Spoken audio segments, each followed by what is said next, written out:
Welcome back to the Brew Crew podcast, everyone. This is episode 394. Back in the Carriage House bar. I almost said church room bar, but no, we're in the Carriage House. I love it. I Can't love this get place. it wrong. Yeah, I love it too. It's so homey in here. I walk in going like this, and JT goes like, "What's wrong?" And he's like looking around, the consummate host, and I just, it's like you walk into like places that are magical, mystique, have a gravitas to them. Yeah, just like, it's like an old Hollywood. This? You're like an old Hollywood, like you walk into a steakhouse, hey, that kind of thing. What you were doing. I didn't realize that.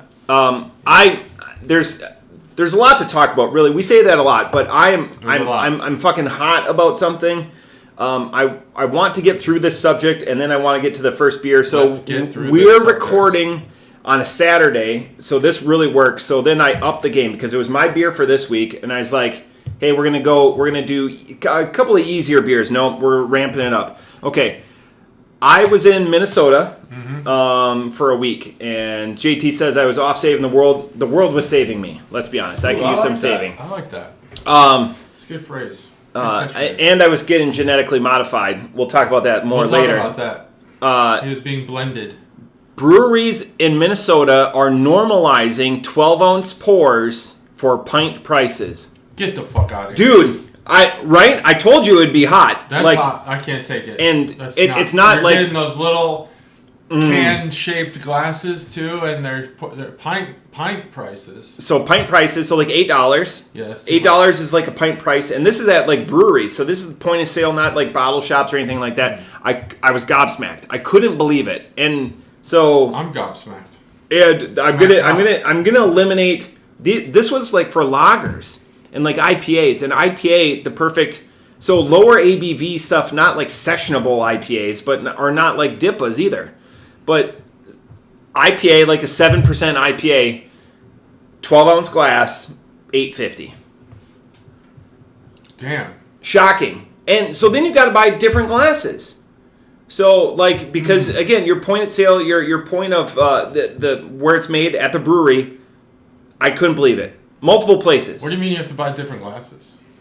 Because pint glasses. Everyone around here has pint glasses. Yeah, yeah. So you're saying 12, the brewery has 12, 16, 20s now? Yeah. Like, I couldn't believe it. And I was looking at their... And they advertised. It's not... So they're like, hey, you're going to get... One of the beers is Spaghetti Western. I'm not going to out the breweries, but Spaghetti Western. So now you can Google it. I want you to guys Google it. It's a brewery that we laud on this podcast. And... 12-ounce prices for all of their, or 12-ounce pours for all of their run IPAs. Couldn't believe it. Now, I think they should not sell those breweries 12-ounce glasses, so they have to sit there and pour it with extra space. We're already concerned about the decline of craft. This is a craft beer. Yeah. And it's getting gobbled up by other things. And I want people to be successful and make money, but shrinkflation in affecting craft beer is just, I'm at a loss for words. I know I just stole it, but I told you I had a hot take. That was my one. I was so mad. No, I appreciate the hot take. I like to take a data-driven approach to any time where I could get fired up, and I wish I knew the balance between real inflation and shrinkflation. Yeah. And how much is on the brewery, but I don't know. Like what ingredients are costing more. Yeah. And is it that much more? And maintaining the price, like, it's so, that's 80% or 20% loss of pour? Yeah. Yeah. 25%? No. 16 we're talking 25%. Quarter of the beer. 12-ounce pour from a pint. A pint's 20 ounces. A pint is 16 ounces. 16. Why do I always get that You knew wrong? that. Yeah, I always do. I've been doing that a lot. We'll edit that one. I've been forgetting. I'm a forgetful guy. Some of their lagers did come in 20-ounce pours at the one place, but again, so I'm like, then it's weird. That's a 25% reduction, but not in price. Yeah. Well, do they have a 25% increase in ingredient costs? That's what I would like to know. Maybe I know that like natural gas has been more. Well, maybe not natural gas. Well, yeah, that's more expensive. Yeah. I don't know. And it was a couple of places. Heating up the waters, maybe. It could be. I mean, costing them more. They do everything. The one place does everything in facility. They don't outsource or anything like that. Yeah, I'm guessing there's some expenses in there, but I don't know. I don't like it. Things are getting more expensive. We're not getting raises. It's crazy. Yeah. So someone's getting the money. Someone's getting the money. The aliens. Or the dollar's just worth less. The mole people. All right. You can keep talking, but we need to get to this first beer. This first beer is big, and it's going to take a while, and it's not. There's no shrinkflation on this beer. There's a pronounced punt on this brewery, BoysenBBL's. Oh, BBLs. Which is a blend of sour and imperial stouts aged in bourbon barrels with boysenberries and vanilla, 16.3%. This is, because everyone's going to ask, and the brewery does this right, 2023. It is Brazilian. Did I say Brazilian? No, you said BBL. BBL. Oh, I just finally learned that's Brazilian butt lift. Yeah, I thought you told me that. Maybe it was someone else. It was somebody else. I can't take credit for that. I don't get it. Thank you, Kardashianifying the world. Yeah, I guess. So we can get in. There's so much more to talk about from my journeys. I like this. This is a very, Yeah, you got me that. Pronounced, this is opening a lot of things in life. Higher butts. Butt lifting. Because the butts sag, apparently.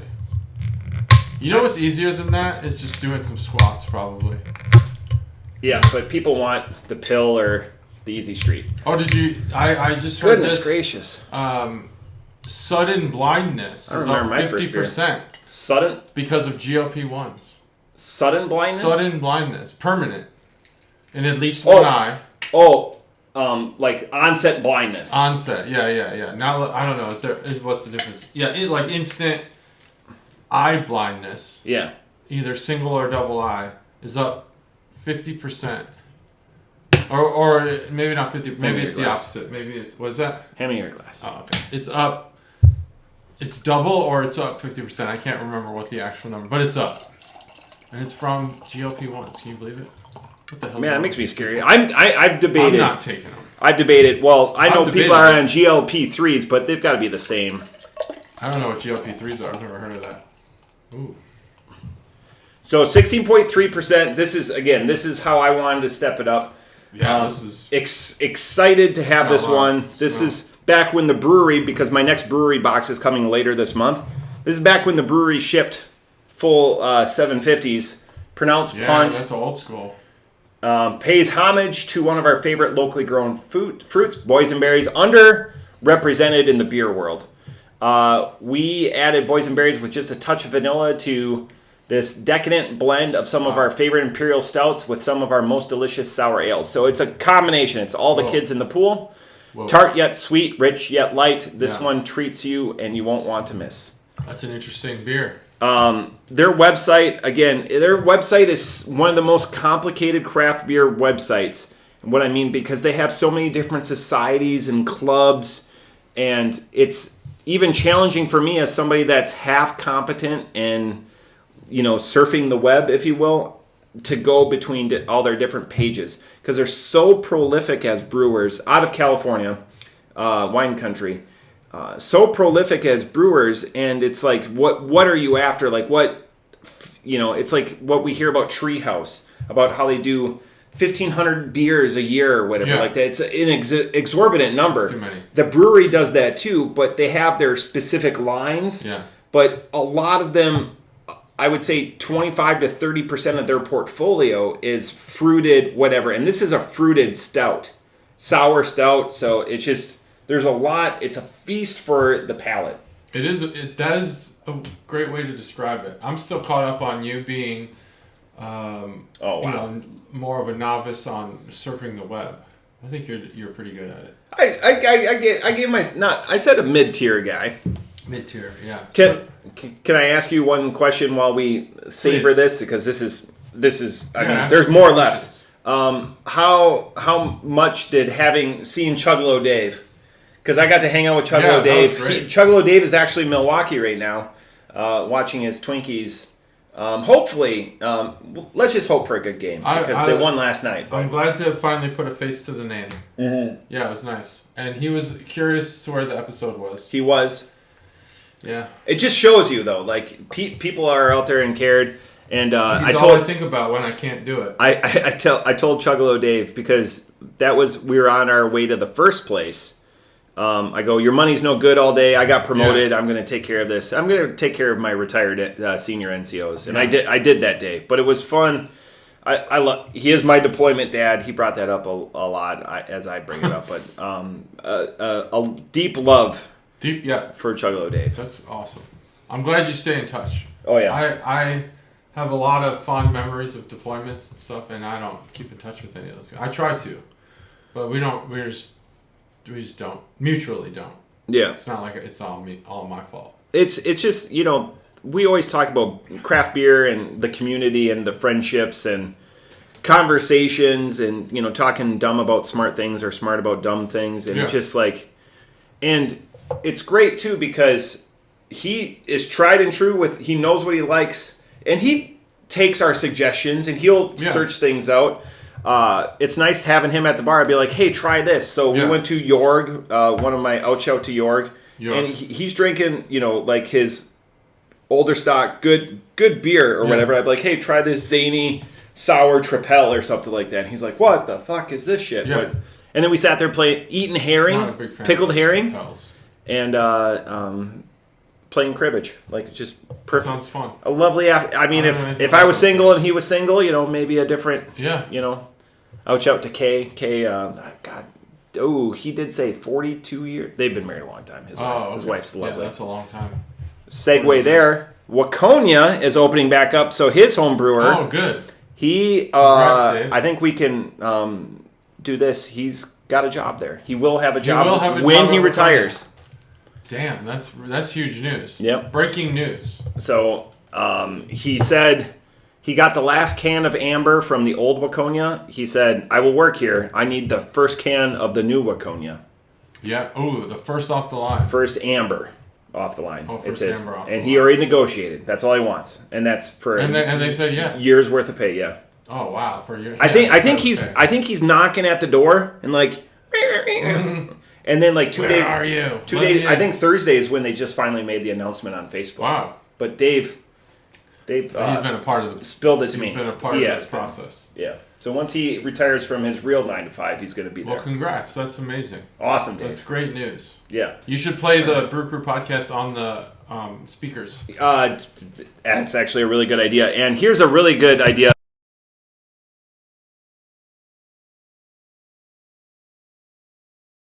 Dave, that would be a great, right? That would be a great idea. Awesome. Yeah, if we did that and you did that and we together. I mean, listen to that agreement multiple times. I can't imagine how we don't make thousands of dollars. I think we'd have at least 1 million followers. We'd be like the Mr. Beast of beer. And we just bring. But that idea is once in a lifetime. I don't even think we should ever revisit that idea. No, we'll never talk about it again until we implement it. Mm-hmm. Through Dave. Through Dave, and Dave we trust. Yeah. Initial thoughts on this guy? Yeah, this is quite an interesting beer.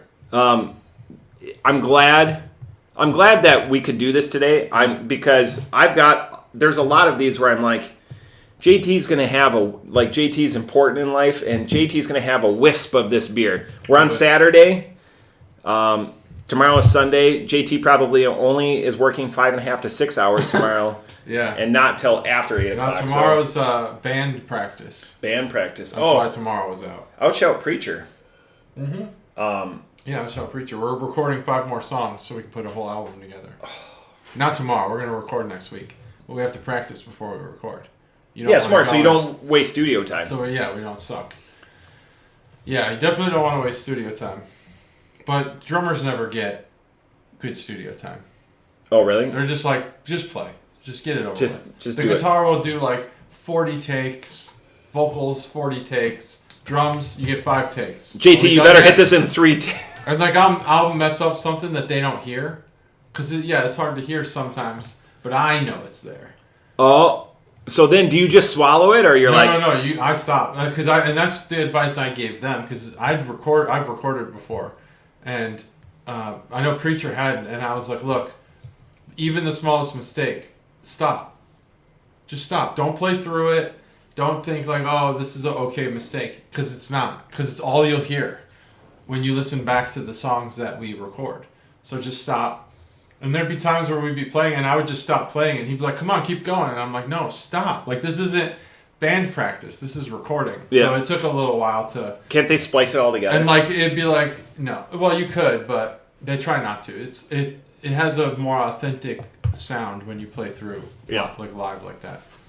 But it took Preacher a while. He's probably the most resistant to stopping in the middle of a song that I've ever experienced. He's a feel guy, though. Like yeah, like he emotes so much. Band in high school, if we messed up during practice, we'd stop and start over. But he doesn't like doing that. We just play through. If you mess up, just recover. But yeah, I like to get it right. But in recording, you got to stop. Yeah. You don't want to hear that one little thing that you know is there that no one else does. Yeah. Because it's all you'll hear. Because it's going to be off for you. Yeah, it's all you'll ever hear. Initial thoughts on this beer. Yeah. So, on the nose, stout. Surprisingly. Right? It's hit, all the boysenberry BBL is hidden. But on the palate, holy crap. The brewery is... It's like a rich... It's almost like a dark... dark berry. I can't explain it. Because boysenberry is not a flavor I'd ever pick out. But yeah, it's... Boysenberry has texture... Like dessert syrup boysenberry. When you have boysenberry, that's probably the most prevalent place where like Chuggles will see it. Is it's the fourth syrup in a syrup. It's at IHOP. Yeah, or like a Perkins or whatever. Wherever you get your pancakes, it's the fourth one. When you have fresh boysenberries, there's like a texture because you get like the little bit of seed to it. Oh yeah. But it's not a concern or whatever. It's like a pleasant. Oh, that's there also. It's not a pit or anything like that. It's a weird way, but just like a little crunch, a little resistance to teeth. But again, this is it's fantastic. This is one of my favorite offerings from the brewery, and that says a lot. Like, yeah, this is really good. Like, I'm really surprised. The fact that it fit.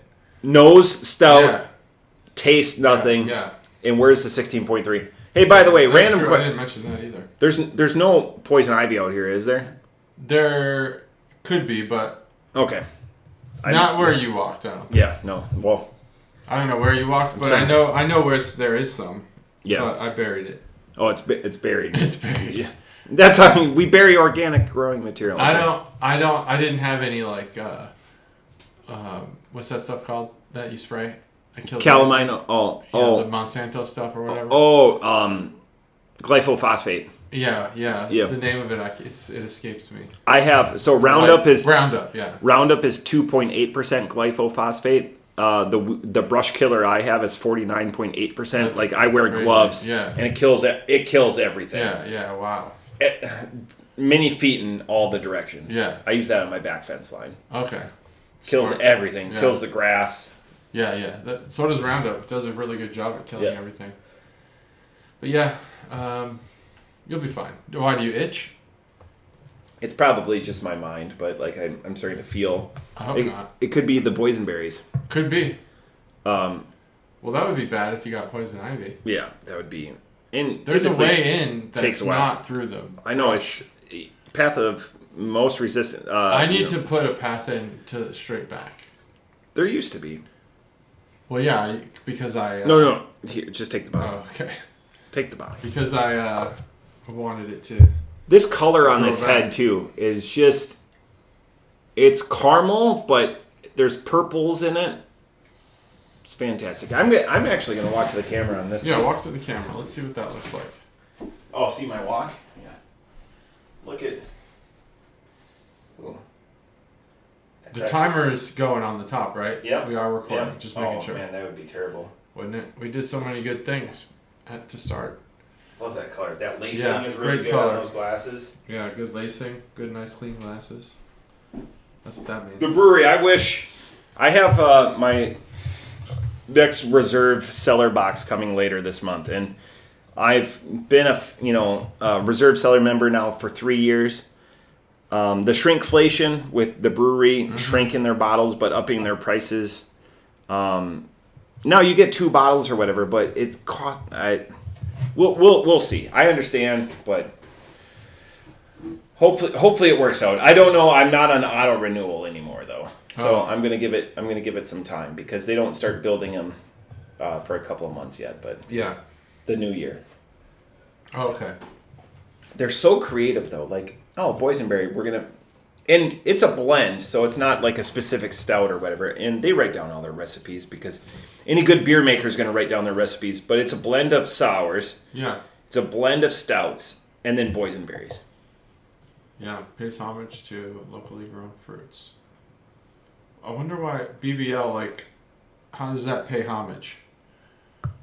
Barrels by liter or whatever. Homage. It's BBL is a brewery terminology. It's like is it? barrels by liter or whatever. Oh yeah, okay. Yeah.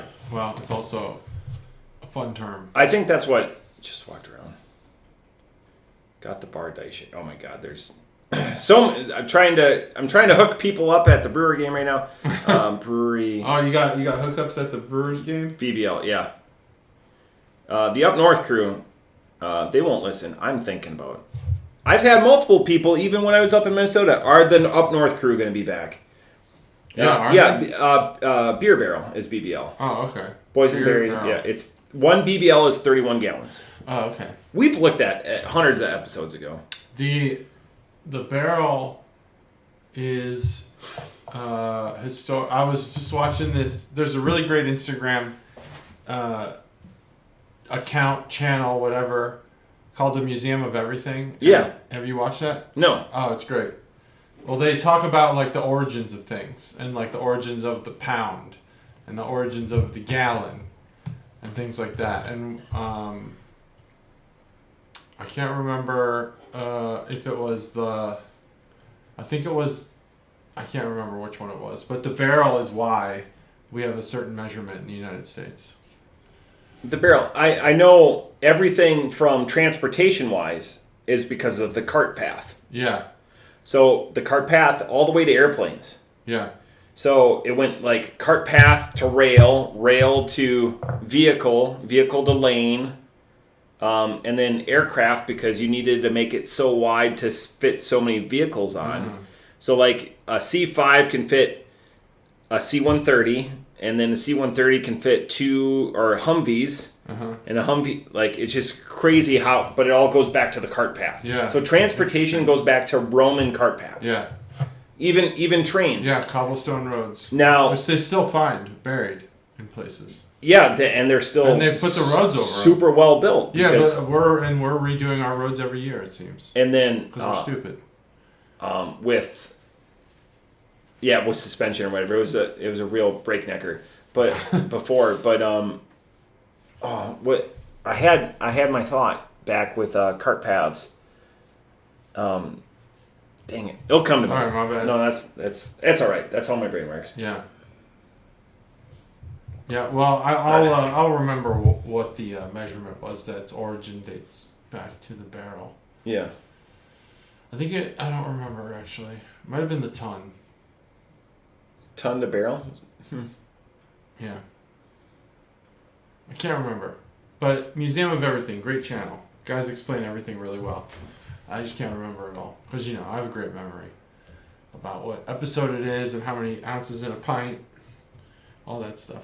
That one's crazy. I would have bet my life and that bag of pretzels that you would have known that 16 ounces of a pint. I knew that. I keep thinking it's 20 for some reason. Why do I keep thinking that?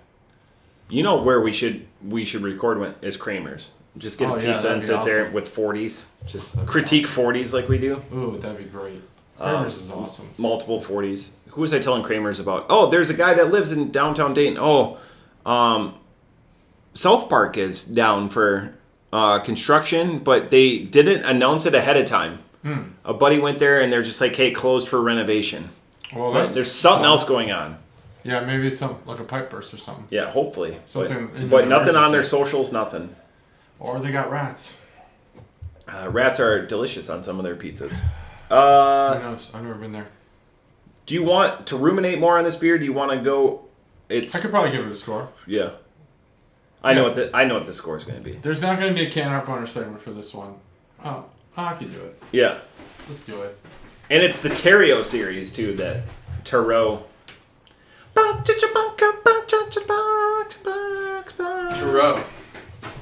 Ontario. We're doing so good with our bottle discipline and stuff like that. Phil would be so happy with us. Like we haven't done one Juggalo Dave. You're gonna have to rewind. Especially Juggalo Dave. Go back to that one part where we're serious about that opportunity. Yeah. Go back to that part where we were talking about what we should do. Yeah. And then we'll do it. Make millions. We'll have all those followers. But anyways, I don't want to kill your review. Basically, Mr. Beast. Yeah. So the can art, bottle art is some boysenberries on with a wood grain background, but it's got like a purple shade to it, so it matches the fruit. Yeah. I like this. This bottle's great. That's it. That's the whole art. Real artistic. Now the nose, obviously stout. We said that. A lot of times, I've heard recently that the if you want to get true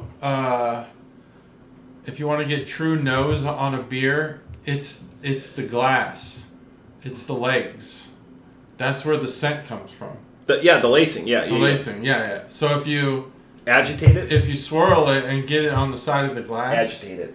And then it eventually dries a little on the side of the glass, and that's where the particles of scent of smell are coming from, are from that. So you want to, so that's how you know if you got a good beer. If it doesn't smell, if it doesn't have a good nose, maybe, if you've done that and it doesn't have a good nose, then it just doesn't have it. That's how you know, for sure. Like if you smell it out of the can, you're probably not going to get as much as you would if you had it in a glass. So now you know. Now you've learned that. Not you, but the Juggalo out there. It's crazy how like in intense sunlight, coming, like how like opaque, you can't see anything through it. Like just put it like in some sunlight over there. Yeah. It's crazy. Yeah. Just. So on the palate, it's all fruit. It's very sweet. It's got a very berry, fruity mouthfeel, as they say. I don't know that you can get a distinct boysenberry flavor from it. I wouldn't know. But I don't know that you could pick out any berry in particular, but you know that it's a sweet fruit. Like a berry-like fruit, just because of how it tastes. It's blended perfectly. The balance is really nice. I could see that maybe people who complain about, something being too sweet regularly might think this is too sweet, but it's not. It's a really well balanced beer. What you got there? Oh, You're just blinding the camera. Yeah, right. Nice. I've wanted to do that. That's gonna be great. That's good content. It's good. I like a good content. I had a little. I know, but I wish you would do that more. Or something. I'm excited for this score. I'm gonna guess. All right. This beer is it's so interesting. Welcome to Brewery. Like we could just do a brewery podcast and just like uniqueness counts for a lot today because we get a lot of beers that are just the same as the last one or the same as their peers. And this one is really, really good. The Talking Heads song, the same as it ever was. Same as it ever was. That's right. Same as it ever was. Talking Heads. Juggalo Mom will appreciate that. She seems like a Talking Heads. Did you know that the Dire Straits... Ooh, Money for Nothing? The MTV song. Yeah, Money for Nothing. Is that Money for Nothing? Yeah. The sound can't be recreated. The literal sound, because what they had done was they had their wah-wah pedal was at 50%. Yeah. And the microphone, they had taken an evening's break, and the microphone stand had drooped towards the... And that's what they captured. Towards the amp. Yeah. And they recorded that sound. And yes, you could probably recreate it by putting your wah-wah pedal at half and drooping the thing, but it was just like they didn't even realize that they were capturing the sound in that way. So how organic it was. So live, it never is exactly like it was on the album because it's too hard to recreate. And oftentimes now they don't even, if you use those unique recording techniques, now most of the time you plug directly into the sound system. Yeah. You don't plug into an amp. Well, some rock artists do. Yeah. But many times you don't. And you couldn't recreate that sound at all that way. So you need a filter or you need a pedal. But Yeah, it's interesting. So they can't recreate that sound one for one. God, see, that's why I listen to this podcast. Yeah, he listens for the facts. So I give this beer a 4.75. Oh, I thought we were there. We almost were there. I want it to be there. But there's something about it that's not there. But I can't actually explain it. You know what it is? Yeah, you want deeper fruit. I think so. Yeah. I think the sweetness, how I said, like, some people might say it's too sweet. I'm not saying it's too sweet, but I think that the sweetness, I think there's got to be something darker to come in and balance it. But I love this beer. I love the uniqueness. It's so refreshing. It's one off fruit that no one thinks about doing the work. It's not a medley of fruits. It's not a medley. It's not cherry. It's not strawberry. It's a watermelon or lime. Lime's been in everything lately. Yeah. Off the top rope, this is a 5. Again, just how dystopian of a beer it is that the fact that you're like, oh, I'm going to be in for a stout. Like, the nose is completely stout. There's nothing fruited. There's nothing like how they did that. And then on the palate, you're like, holy shit, that's something I've added to pancakes or whatever like that. The problem is it could go deeper. Redder fruits or whatever go deeper. They have, layers and luxury. This is a pop of freshness, and that boysenberry is captured. The boysenberry does all of the work. It says everything, and they put a little bit of vanilla in it. And I don't know if the vanilla is the bridge between the stout and the sour. I don't know what that is. Amp that up a little bit. Maybe that would get it there for me. But this, again, in 16.3. Yeah. Goodness gracious. You can't taste that. Step's going to be like, I can tell that you guys had a big beer when he listens. Yeah. He's going to be like, Step knows. He'll know by the runtime, probably. Yeah. Well, also, come on, don't hate Saturday. It's a Saturday. We don't get to hang out very much. Beautiful weather. Beautiful weather. Oh, yeah. Sun's out, guns out. That's but right. This... I could change the Mona Lisa, too, for my preference, but for the masses' preference, I think that they would appreciate, again, it's not like he's at change about the Mona Lisa? It's very muted and muddled. I've seen renderings of the Mona Lisa. Yeah. As what she would look like in 3D. Yeah. Not bad. Throw some BBLs on that Mona Lisa. You never know. Stand she's up Italian. You never know what she's got going on underneath. Or is she? Oh, she could be something else. Robert Stack. Unsolved Mysteries came up. Did you ever watch Unsolved Mysteries a lot when we were kids? Not a lot, but I've seen it. Yeah, but you know that, Chugga Mom knows what I'm talking about. I've seen Unsolved Mysteries come up, more, in suggestions or memes or, conversation points with friends in areas where they're not supposed to be recording you. Oh. 15 times in the last 12 days. It's... In areas where they're not supposed to be. Do you know what the host of Unsolved Mysteries, his name? You just said it. I didn't. Oh, no, I don't. No, Robert Stack. Oh, yeah, you did just say it. I did? Yeah, you just said it, Robert Stack. Yeah, okay.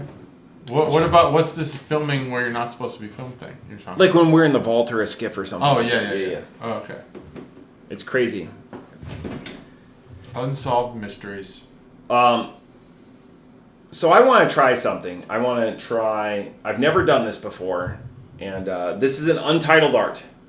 All right. I wanted to talk about Untitled art because Untitled art is going to be closing. Oh. It's unknown when they're going to be closing, so they're a gypsy brew. You can send your recipe to them, and they will bottle it for you, but they do some of their own stuff. And they're big on art because it's Untitled art, and this can has a lot for JT to talk about because there's a sculpture parks benefit that is alluded to on this can, and they've got a QR code. And there's a lot here. But when I saw this and I heard about it is when I was back home on vacation, and Untitled Art has offered us a lot over the podcast because, one, they take smaller gypsy brewers and they bring them to light, but two, they're such a unique take on the fact that they did the white can a lot before most other people did, especially in the pint format, which is 20 ounces, as we found out earlier today. So this is a 20-ounce can. Yeah, 20-ounce can. Hopefully people are laughing, but Wanakee. They hate it. And I was excited because it was a lower ABV IPA, and I had a couple of beers that I picked up on my when the world was changing me and protecting me that I really wanted to do, but this one just seemed really good to pair with the BoysenBBL. So what are you trying that's new? So I wanted... Have you ever opened a can with a can? Yes. I learned about this in the last 6 months. That's a thing. Yeah. When did you learn about it? I don't know, a couple years ago. I've never done it. You want to do it? Can I do it with an empty can, or should it be a full can? I think you can. It's easier with a full can. Okay, I'm going to get 2 full cans. All right. JT, tell them that funny joke you know. Oh, yeah, I'll tell you that one joke I know. It's a joke that I heard. I can't remember any jokes. I'm so bad at telling jokes. Here's the thing about jokes. I do know a joke. I think that we should bring up Kill Tony again for the millionth time on this podcast. Always. This is basically the Kill Tony fan podcast. We're the number 1 Kill Tony craft beer aficionados podcast in Ohio. Are you ready? Yeah. 3, 2, 1. Oh, I fucked it up. I see it. Okay. That was difficult. It's not. And that was pretty primed. Actually, a few times. So I got this cooler for I don't know, my birthday or Christmas last year. That's just enough to put 2 rows of 3 cans in and an ice thing. And there are so many times where I will be putting a can in on top of the other one, and it'll literally crack open the can below it. Pisses me off. I was worried about this beer after this. Have you had this yet? No. I'm no longer worried. Oh, no. Wow. That's insane. What the hell is this beer? Really? Yeah, that's crazy. Okay. Whoa. Yeah, this beer's good. What's going to follow this up? And, Yeah, this beer is interesting. Very unique. Very cool. When you see candy IPA, it's usually a bullshit. It's got fucking bogus thing. It's got the ingredients right there below the. Wow. I'd be remiss if I didn't. I forgot. The brewery's website is thebrewery.com. I talked about the website a little bit. Untitled art. This is Kato Candy IPA. It's a 6% IPA. One of the best websites ever. DrinkUntitled.com. It's asks you if you're 21, but the first thing it takes you to, which I find ironic, is NA beers. Yeah. And it's there because their NA beer and their seltzer line is so big and so prolific. I just bought a NA Italian Pils when I was up in Minnesota for people in my group that don't consume alcohol. Yeah. And they said it was the best Italian Pils that they've ever had. Wow. Even people that drank alcohol and then no longer drink. So it's like in line with like Peroni and stuff like that. But like they're like, this is so crisp and tight on the lager. Yeah, because you don't have the alcohol bringing it down. No. It's just all do a fizzy drink there with your grains or whatever. But this is now my father-in-law will go buy more of this beer is insane. It is every bit as candy as it says it is. Like you said, people say candy all the time and never elicit. And this is why I need to have these beers with JT. You're the candy guy. I do love candy. Period dot. And this delivers. We've had gummy, we've had crushable, we've had all these candy crushable. Remember that one? That was early in the podcast. And they're just IPAs. Yeah. This is candy. What is this? I couldn't. So it's tied up. So it goes India Pale Ale with Citra, a home run, Strata, Mosaic, Azaka, Belima, I've never heard, and Eleni. So I've never heard of Belma or Eleni hops. It's got to be the natural flavors. What natural flavors elicit this? Like sweet tart, but you're the candy. But I'm not going to try to nail what this candy is, and I can't figure it out. It's what is it? It's a super good candy fruit, but not like a Runts or anything like that. No. More sugar forward. It's gonna. Man, I wish I could dance better to help you out. Maybe a candy necklace or something. I don't know. So we always say, "I'm trying to buy you time." Ooh, a candy necklace is right there. That's why it's like sweet tarts a little bit. Yeah. Maybe. The Runts was getting close. I think. I think Runts tastes like chemically because everyone says Runts and everyone's mind goes to banana. Yeah. I was trying to buy you some time. We've said for the last 150 episodes, it's hard to push the game with IPAs. Yeah, it is. And standard IPAs. Take doubles, imperials, triples, whatever out of here because you've got alcohol to play with. You've got a much longer runway. Yeah. This is a 6% IPA, so you're a little bit below the curve compared to some of your peers. Most of your peers are like 6.8 to 7.6 is the safety place for an IPA. So you're lower ABV, but you're delivering these flavors. Yeah. So you've got a short runway. They did it. And multiple hops. Multiple hops. Yeah, there's a lot of hops in there. I don't know how they smoothed it out so much. It seems like there's too many hops. It should be much hoppier. So are you saying that now you don't get the... Like the hops are super subtle. The candy is...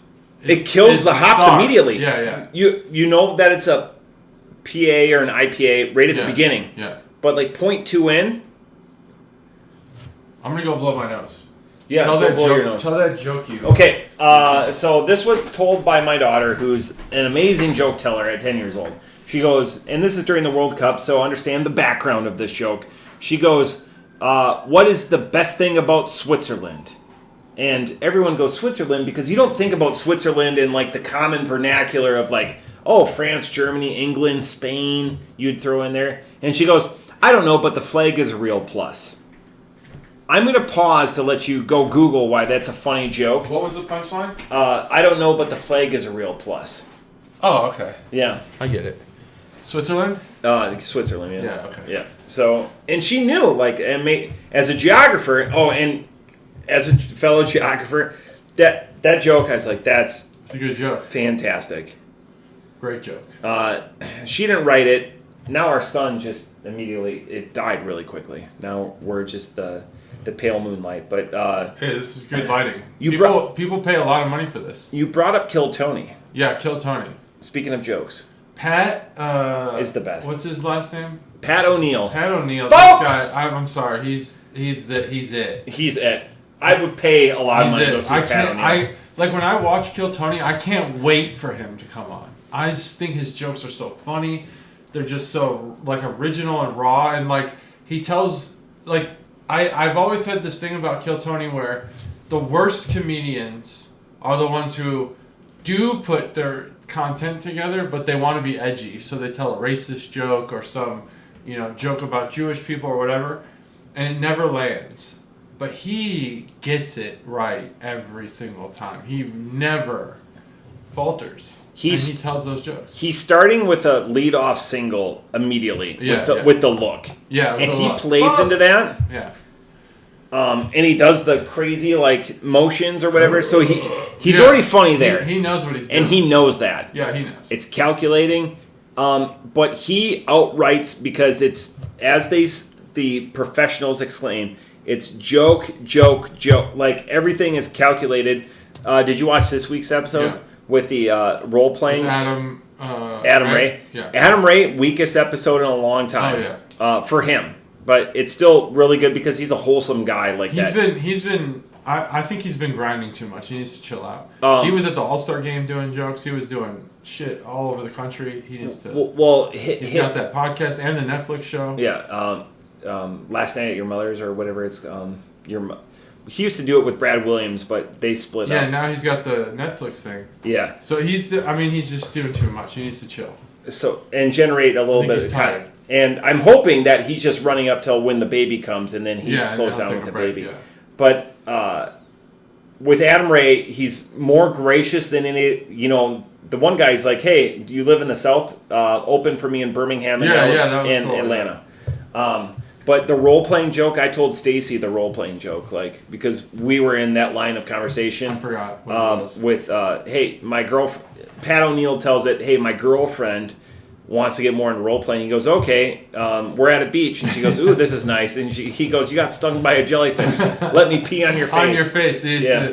All right, yeah. We're at a beach and you got stung by a jellyfish on your face. Yeah, and everyone knows, just this guy's so funny. I every time we're on there, even Katie's like, this guy's the future, and she's been to his website looking for tickets. We both look at each other like he's gonna be a billionaire.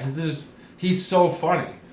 The interviews aren't... The gimmick's not going to die. The interviews aren't the strong point. It's comedy, and then I'm done with it. I'll talk a little bit, but it's not like, William Montgomery, I'm eating bran! Aha! Yeah. Fuck you, bitch! Pat O'Neill was the worst thing to happen to the regulars on that show. He is the worst. Definitely, there's nothing. I thought there was nothing that was going to slow down Timmy No Breaks. Yeah. And Pat O'Neill came and just put a fucking lid on it. So Timmy No Breaks he's a prop. Yeah. But not prop in the Gallagher sense. Yeah. Where Pat O'Neill is a character a little bit, because if you watch his interviews, it's not him, but he's got that stage presence. Yeah. But Ari Matty was also that. Yeah, Ari is also bad for Ari Matty. Ari Matty isn't. Ari Matty's too big now. He's doing all of these extra shows.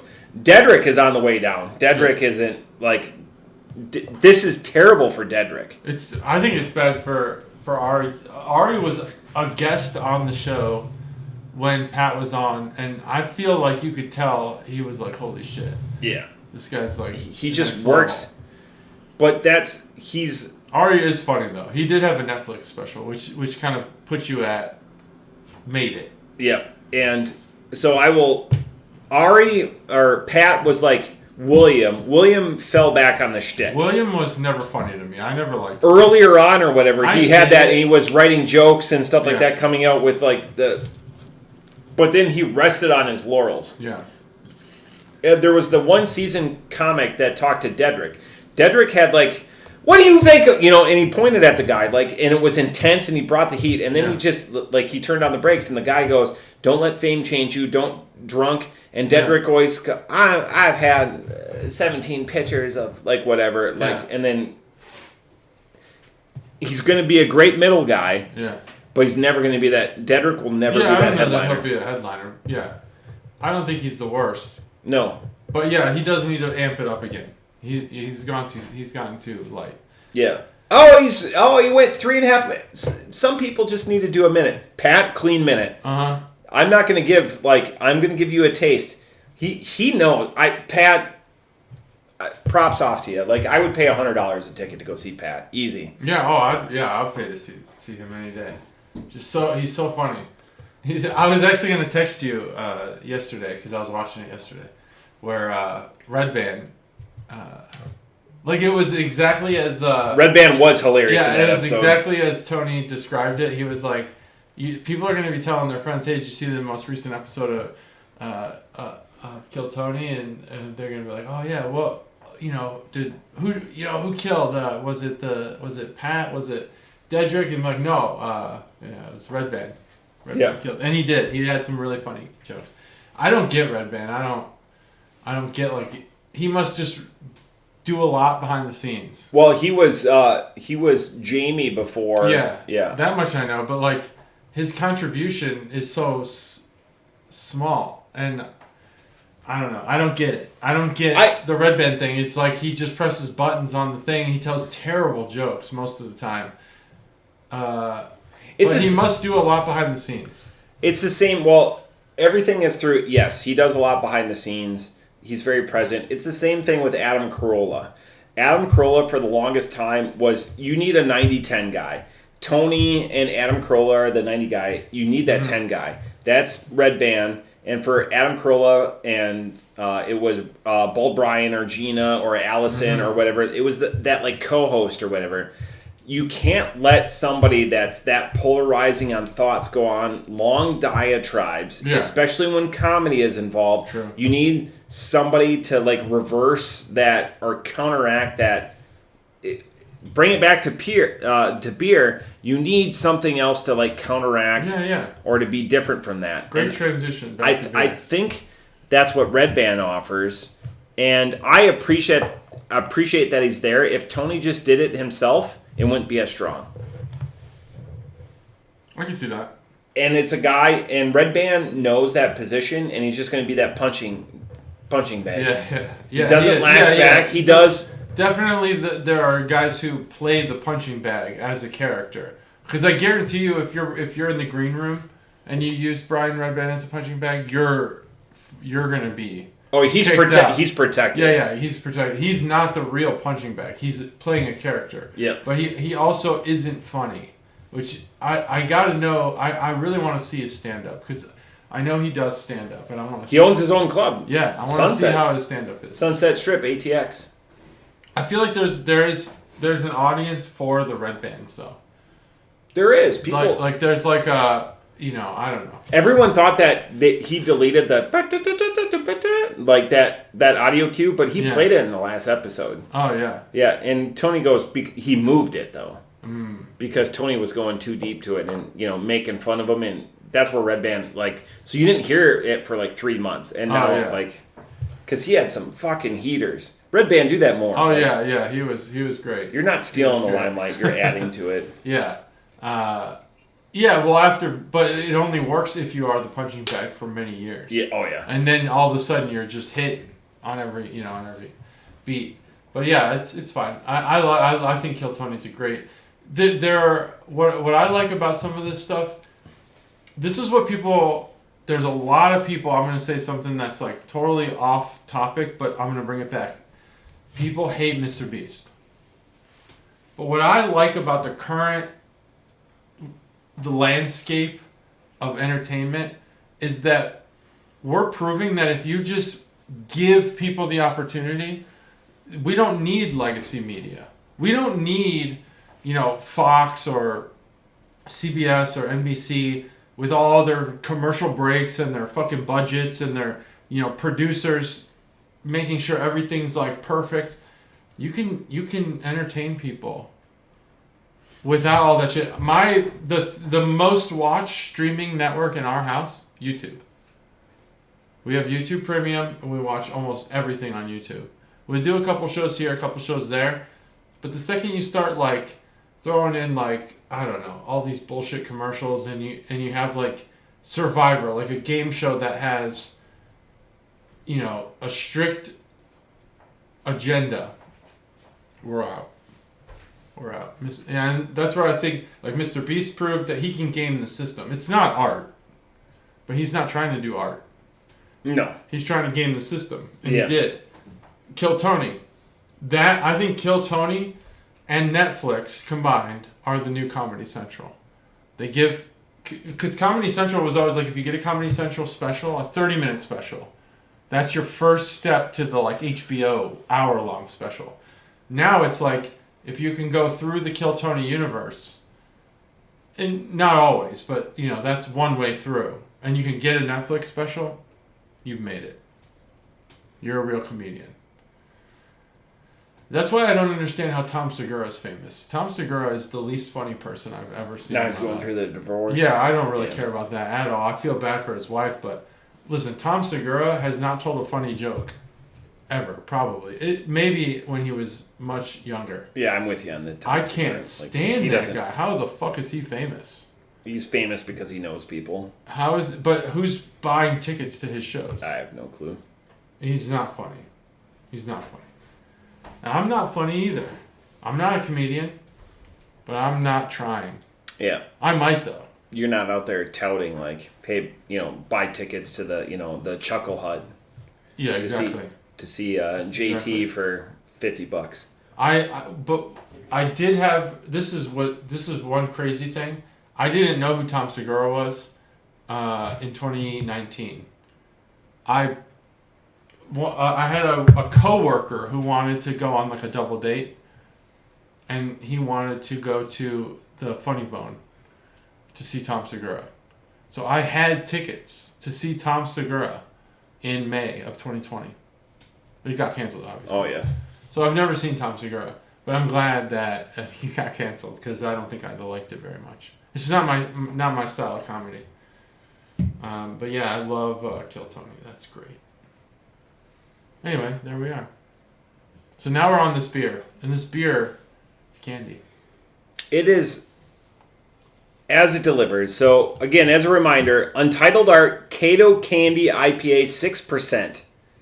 I ran through it's a hop build of 6 different hops plus natural flavors. So there's a lot, but the candy is what you would expect. Not chocolate, not get that out of here, but like a sweet tart. Yeah, not candy necklace, like a compressed. Not rich candy, it's sweet candy. Yeah. We're talking and it like delivers. Old 50s candy shop candy. Yeah. Or like like chalky. Everyone, if you had this, it would be a certain like a sweet. You're with it like sweet tarts or Fun Dip. Fun Dip is in there. Yeah. God, that powdery like chalky. Mm-hmm. Candy necklace. I'm slow playing this beer because it's so delightful. It is really good. This came in a 4-pack from Discount Liquor. One of my you really hit some bangers today. Favorite. Unintentional. I knew this one was going to be a banger. This one was because that's a total risk. This was an homage, and we played it second. Did you bend the can? Is it bent? I did that when I was using the can. Yeah. My thumb went through. I was like, man, I got the Hulk as my. I felt like the Hulk for a second there. Oh, look at the Sculpture Museum. Ouch out to the Sculpture Museum right there. Look at that Sculpture Museum. Yeah. Now, one thing I did learn from Instagram was that Milwaukee has quite a sculpture culture. It does, yeah. I didn't realize that they had sculptures all over the city. It starts with the Fonz. Hey! I don't know about that, but they have like the dinosaurs made out of like gears and stuff. But the Fonz is. I mean, I know the Fonz. That's in Wisconsin. Yeah, Milwaukee. It was that show. Yeah, I didn't know that. What show is it? That's It was called Happy Days. Happy Days. That was in Wisconsin. Yeah, Milwaukee. I did not know that Happy Days took place in Milwaukee. The Arnolds. Hey! That's not a Milwaukee style of talking. Hey? Yeah. Oh yeah. Not the way he says it. Hey! No, he's not like, hey. Oh, hey. Hey. Like Moose, you know? Like Moose Tracks ice cream. Happy Days is more like, I feel like that's more of like a, I mean, they're trying to be just Everytown USA. I realize that's like the 50s diner kind of thing. What year was that? That was in the 70s, right? And they were like of the 50s? Early 70s. Maybe late 60s, early 70s? Yeah, maybe. Because Ron Howard, I mean, obviously Ron the Howard. big... Still alive, big right? breakout, yeah. Still making movies? Yep, still making movies. And then, the guy that played the Fonz is not the Fonz at all. Winkler. Henry Winkler is not the Fonz at all. Like this cool, like, biker dude, and that's he not... He was, though. Henry Winkler. I mean, oh, God. Like, he was a cool dude, but he's like a mensch. Like, just like... Hey, you need a shirt? Like, I'll just get this. Yeah. Like, the Fonz is like, beat it. His best role is not the Fonz. It's the coach in Waterboy. Yeah, that's a reach, but okay. Isn't that a reach? That's a great movie. That also filmed in Milwaukee. What's the best Adam Sandler movie, in your opinion? Oh. Because there's some real shits in there. There's some real diarrhea parties in there. There's some real... best... Oh, man. There's some real Taco Bell lettuce in there, you know what I'm saying? So, But there's some really great movies. Adam Sandler has... I mean... He has literally a spectrum of batting great. His career... Uncut Gems is probably... Uncut Gems is okay. Okay, like... It's a good movie. But when you say Adam Sandler movies, it's not what, like... But Uncut Gems has appeal... because it's a good story and it surprises you because Adam Sandler's able to do it. Yeah. If you put Timothy Chalamet or you put like some like serious actor in it, if you put let's say you put like Tom Hardy in it or something, you're just like, this is an okay movie. Oh, it's because because the Adam Sandler factor pulls it off. Yeah, it makes it extra good. Yeah, I think. God, it's hard to argue with Happy. Yeah. What's the other one with Billy Madison? Billy Madison. God. Those two movies are so good. But I think Billy Madison... We're men of a certain age, though. Yeah, we are. Well, I think Billy Madison... All right, you said, hand me the non. I want the non. I think Billy Madison had had the benefit of having Chris Farley in the writing room, I believe. And that does change things. God, now we're talking comedy. The two biggest losses that our generation felt in that world were John Candy and Chris Farley. I think Robin Williams was when people say like which celebrity death hit you the hardest, it's Robin Williams. I literally still am not over it.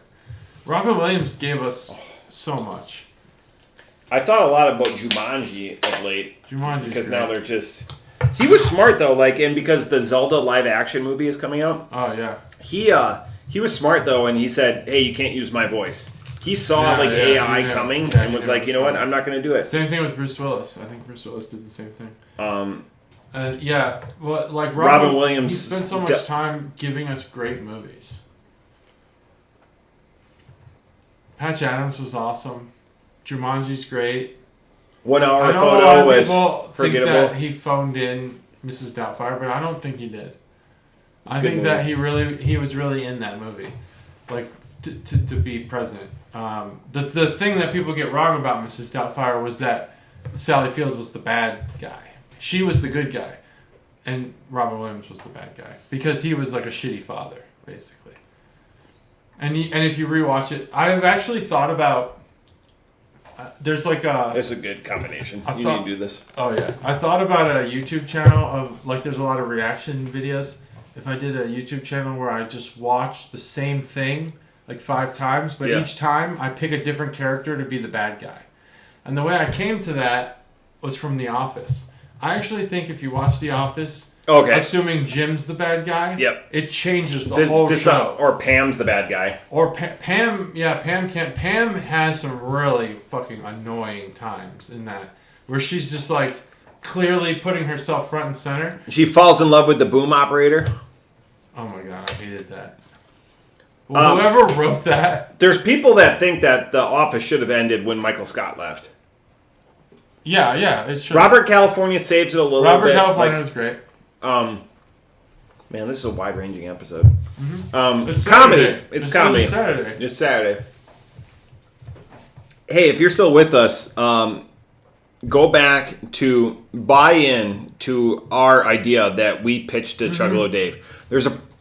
There could be a situation where he doesn't accept it. We set up a website that we did mention during that time. We did, for you to donate to the cause. And we will match, if you donate $1, we will match it 100 times over. Yeah. So we will do 100 times to 1. Yeah. And we will guarantee you a 10% return, or a 10 times return on your money. So if you put in $1, it was all in. Just go back to it. Just go. It's the it's perfect right there. Investment, really. And remember, it's .edu, not .com. I don't know if we could. If you go to .com, you'll get it. We couldn't redo that pitch. It's all there. It was totally organic. Put it all there in the moment. Yeah, you had to have been there. Okay. Just go back to it. They couldn't redo it today. I understand that with The Office, but there's and watching the extended episodes really breathe new light and new watchability, because we'll watch that. We said, Stacy and I, that we would watch that every other year. Because it's just the perfect show for us. I think my kids, I don't know if they think that we're weird, but we've watched The Office just so many times. I think we're probably through our 10th time, beginning to end. That show. What was smart about that show? Do you watch the fan episodes, or the extended? Yeah, we just went our first time through it. I haven't gotten to the last season yet, but I will say that every time we watched it, we skipped the last season most of the time because it's bad. But like the boom operator thing, we just go to the last couple episodes. But those extended episodes, because it really gives new life to Creed to Phyllis to Kevin. Kevin needs more time. It really, I'll say, this first time through the extended episodes, I have a newfound hatred and disappointment for Angela. Oh yeah, they really filmed a lot of bad. Yeah. For her that they didn't include. Yeah. In the original. But anyway, yeah, Angela is a really bad character. Yeah. The fact that her and Pam, so Jenna Fisher and her real name is Angela. Yeah. Right. The fact that they're best friends in real life, that just shows you how close that cast is together. Now, John Krasinski has been on a rocket ship, and it's going to out-earn every one of them 10 times. But how they're still in a fantasy football league together, like learning that they really paid bills. They didn't have the internet on their computers, their real computers, till season 3. Like those are just like they're just sitting there. Hearing that podcast, you learn. There's almost a new way to watch the show. Yeah, because of what they say. Yeah, like that they play on their computers and stuff. Mm-hmm. Sorry, I didn't mean to cut you off. The fact that Jenna was married to James Gunn for years. Who's James Gunn?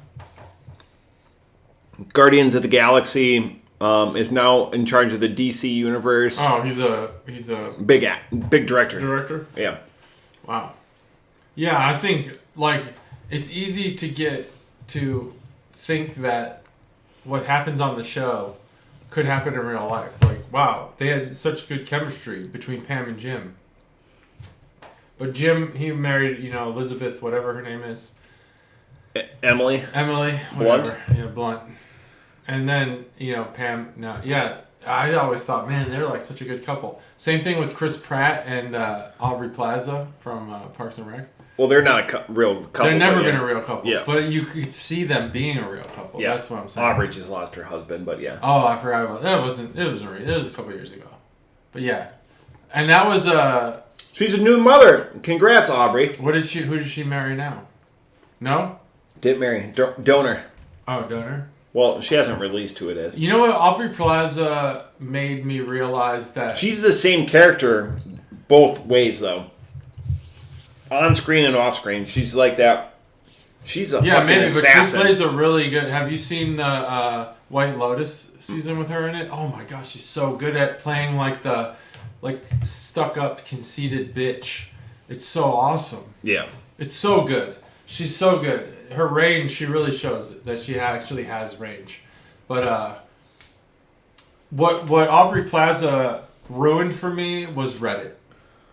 I could no longer go on Reddit because those people have giant erections for Aubrey Plaza because they think that she's the dork girl, that they want. They always find a girl who's borderline not attractive. But that's the thing about Aubrey Plaza is she's smoking. She is attractive and she's playing a character who's borderline attractive. But Reddit bros just take it to the fucking extreme and they think it's a real person. And it pisses me off. Reddit is just a cesspool. Reddit, fuck you for I use old.reddit. And now you have to log in to even see it. That's smart for them for tracking or whatever. Because I hate Reddit. I go to old.reddit because that's the format I like. And then I noticed with Facebook, if you use pop-up blockers, they nerf everything. So they nerf your loading or whatever on your screen because I use multiple pop-up blockers and it just nerfs the loading. So they sense Facebook is the least usable social media of all the social media. I cannot stand that shit. I delete it constantly off my phone.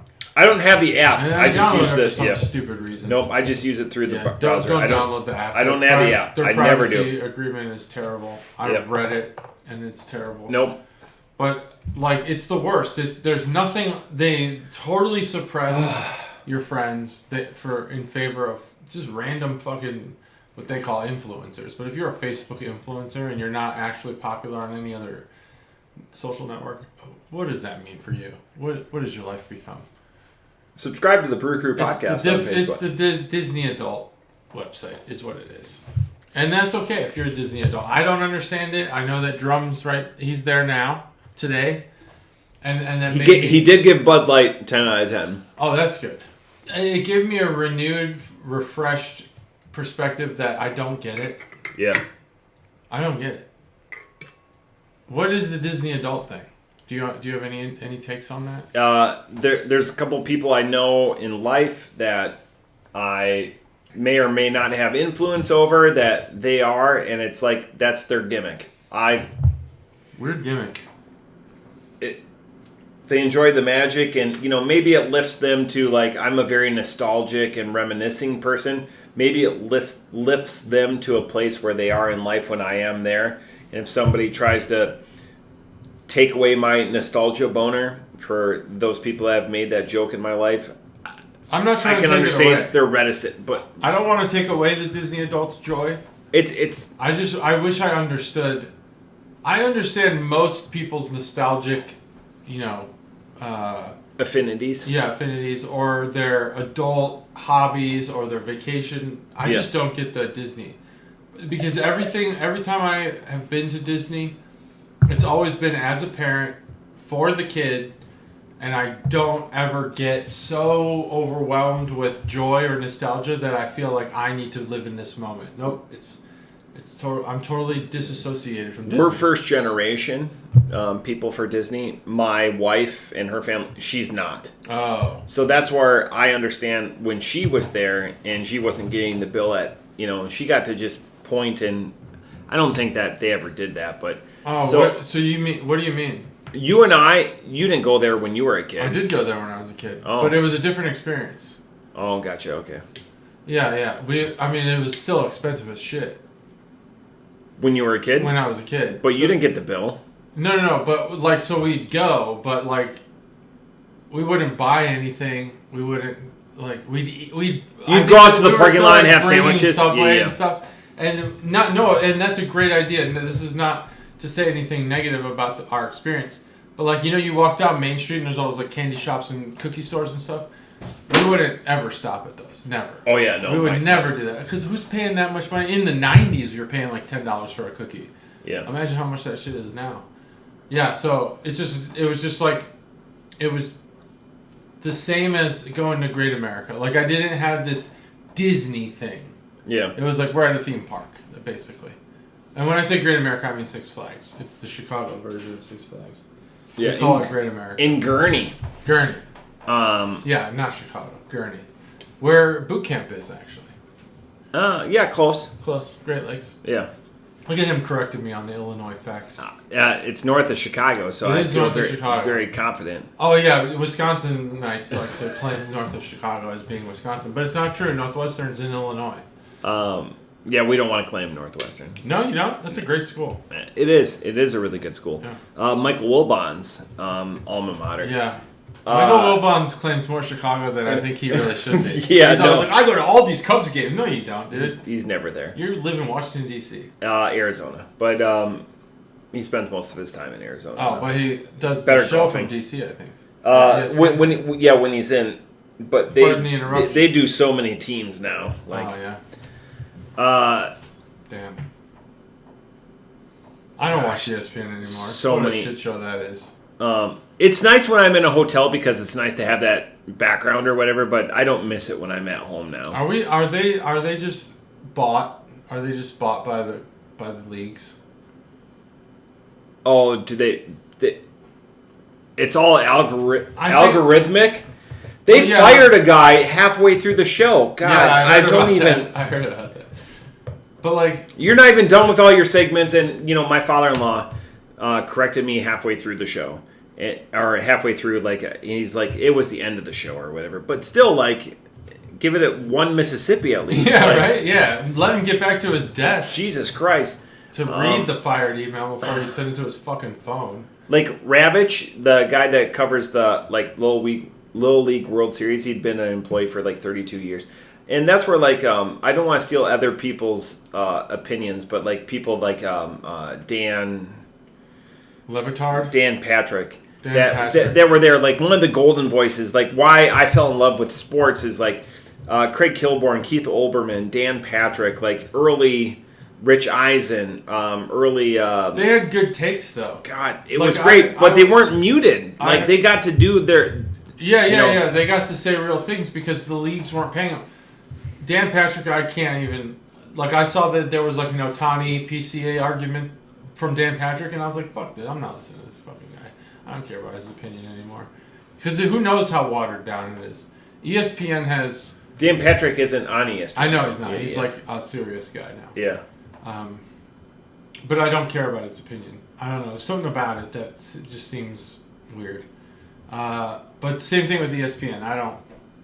I just nah. ESPN bought the NFL Network, so that's where, like, if you're going towards an angle that, like, bought and paid for, ESPN bought the NFL Network. Like, they were their own. They had great content. You know, like, if you were on the premium tier of, like, cable subscription or whatever, you got the NFL Network. Yeah. You got to watch old games. You got to watch old takes and stuff like that. Now ESPN bought them. That's how devalued it is because of how people consume media these days. Yeah, they're trying to figure out how to get... And this is what I was talking about earlier with, like, Mr. Beast. It's like, we don't need them. Yeah. We can get sports content anywhere. It's like Barstool figured out a really great formula of just saying what they're thinking out loud and not worrying about what the sponsors say. And there's all these other, internet mediums. Well, that's like Pat McAfee. Pat McAfee makes $100 million a year, and that's why they can't afford these. Apparently, he's the highest paid guy multiple times over on ESPN. He's on ESPN. Oh yeah.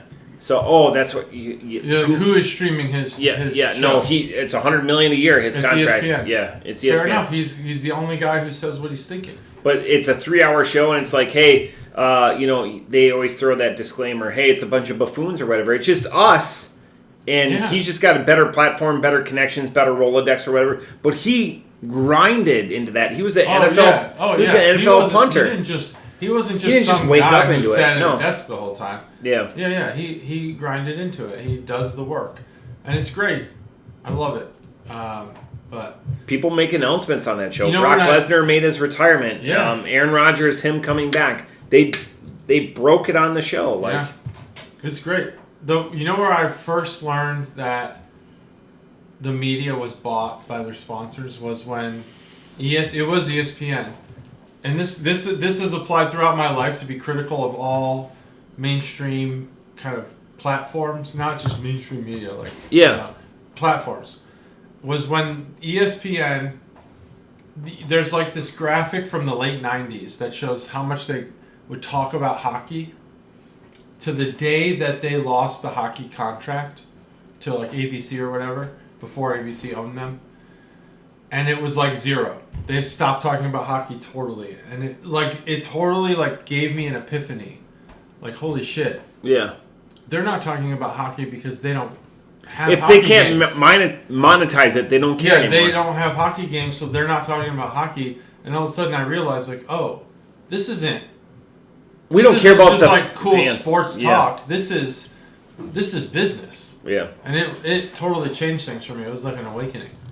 And then ever since then, they did the same thing with baseball. Unrelated, if you want to pay us to talk about your beer, yes, we'll do it. Yeah, we will. We'll sell out. We've said that since day one. We'll sell out. I love terrible beer. I don't want to sell out with punk rock, but I'll sell out with everything else, basically.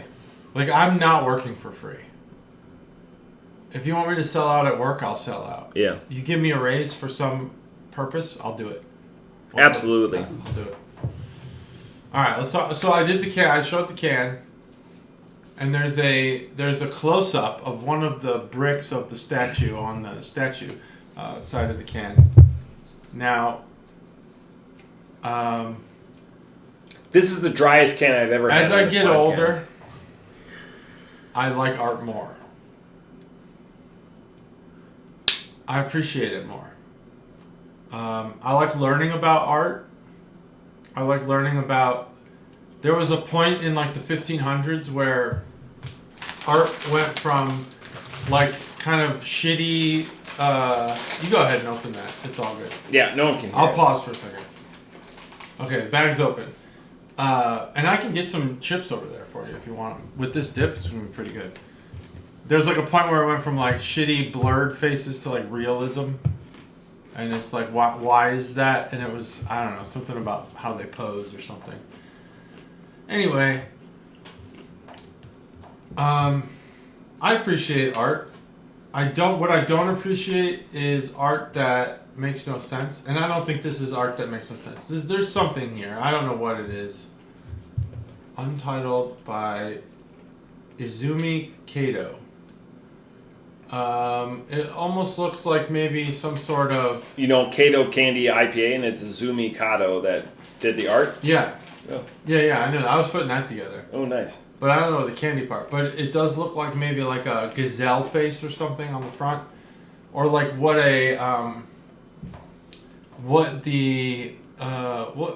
kind of primate was the old wise primate in Lion King?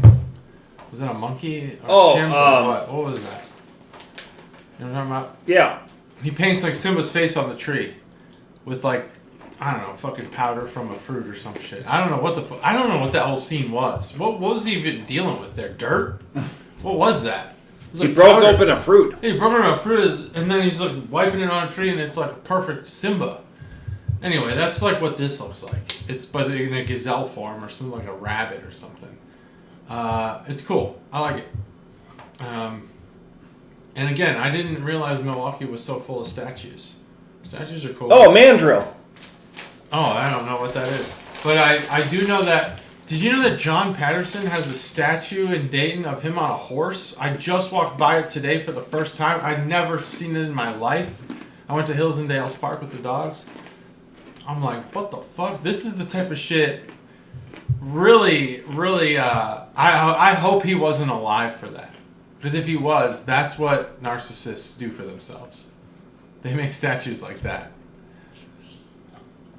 Do you know what Rafiki means in Swahili? No. Friend.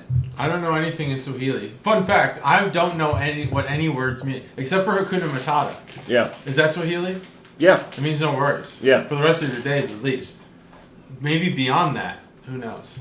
Disney's going to rape us on this. Oh, they're killing us on Hakuna Matata. They've trademarked a Swahili word. Is Swahili still spoken? Yeah. Yeah? It's one of the most common languages in Africa. Oh, is it? I didn't know it was that common. Where do they speak it? Where do they speak in South Africa? What language do they speak there? Is it French? This is English. English? Yeah. South Africa was an English colony. Oh, an English colony? Yeah. Okay. Well, the English, they did colonize a lot of places. They did. The French and the Dutch were how they have terrible in Africa, though. Yeah. Boy, how the English have fallen. Yeah, and a lot of that happened under the rule of Queen Elizabeth. Do you think she's to blame? No one ever blamed her. Why did they lose so much power? Oh, why'd they get... Okay, I see what you're saying. Through the 1900s. Why they lost power. They didn't colonize during her reign. They didn't colonize, but they lost... They gave up a lot of their colonizing. She saw the error in their ways. Oh, she was like correcting it. Yeah. Oh, I didn't know that. Okay. Was she the one who gave India back to the... That was 1947, so that would have been maybe her father because she didn't come into... Oh, this is my history or whatever. But because India used to be... then Pakistan's independence, because then it was West India, and that's why Bangladesh... So you have Hindu countries versus Muslim countries. So with Bangladesh and Pakistan, and then India's in the middle. Yeah, in Kashmir. Kashmir doesn't belong to anyone. Yeah, I know, but it's a nice place. Okay, so that's a good take. So that's cool. Now this beer, you saw my initial reaction. It's been recorded. It's permanent record. It'll be on YouTube for all to see. This beer surprised the shit out of me. I saw candy, and when it said Kato Candy IPA, I thought, yeah, right. This is gonna suck. But you know what it doesn't do? Suck. Yeah, dude. This beer is really good. My first reaction is still my current reaction. This beer is really good. It is everything you want from a candy IPA. It has subtle notes of hops, but it is candy all the way. It's sweet. It's good. It's surprising. Man, I wish I could pinpoint what that candy was. It's Sweet tarts, candy necklaces, like. I bet there's candy in it. But how do you say natural flavors? Natural candy, like it's just natural what? Yeah. It's maybe they literally those are put chemical. candy in it though. Yeah, maybe they put naturally occurring candy, like. No, just it naturally exists. There's got to be like an FDA requirement for using natural flavors. Like, there's nothing naturally occurring about this beer. No. Well, except the hops. Yeah. Those naturally occur. Yeah. There's no way that combination of hops make that. You guys are geniuses if you got that with natural flavors, like just hopes and dreams or whatever in that. Like, it's a delicious, balanced combination. If you put this beer at, is it Tilted Kilt that has the crazy beers or Twin Peaks? Twin Peaks. Twin Peaks. If you just give me this beer at 30 degrees, I'm all in. I'm giving you all my money. I love this beer. Ice cold, it's so good. It was so good. The first sip was just amazing. It's warmed up a little because I've held it in my hand. But 5.0 on this beer. I love this beer. I would drink this beer many times. I want to buy this beer and stock my fridge with it. I want to get a keg of this beer. So I'm going to talk to my in-laws tomorrow. There's a chance, depending on JT's got to do some editing to make sure that we're in legal standing with the business proposition that we did. So I'm going to buy him time. And the Hakuna Matata section. Yeah, the Disney people might get us. Like the Disney adults might kill us. To follow a beer that I knew that was going to be a 5.0 is a big, and I sat on a couple of beers. I've got another beer that I'm going to have. And I said that because I'm a man of my word, I was like, we have to have Untitled Art because I heard that they're closing. How you can't, for an IPA drinker that likes, there's a lot of us out there that likes a fruited beer and doesn't like that punch or whatever like that. This delivers a satisfying experience at a 6.0. So like you're far lower, you're in a pint can, you're delivering that Untitled Art experience. There's nothing. Somebody couldn't walk in here to me and tell me this is. It says candy IPA. Mm-hmm. Kato's the art. If you just say candy IPA, if you have this and you're expecting something different from a candy IPA, you're wrong. Like this is. But history has given us that precedent. Yeah, there's always going to be naysayers and stuff like that. Like. We're going to argue. We're going to have a verbal altercation.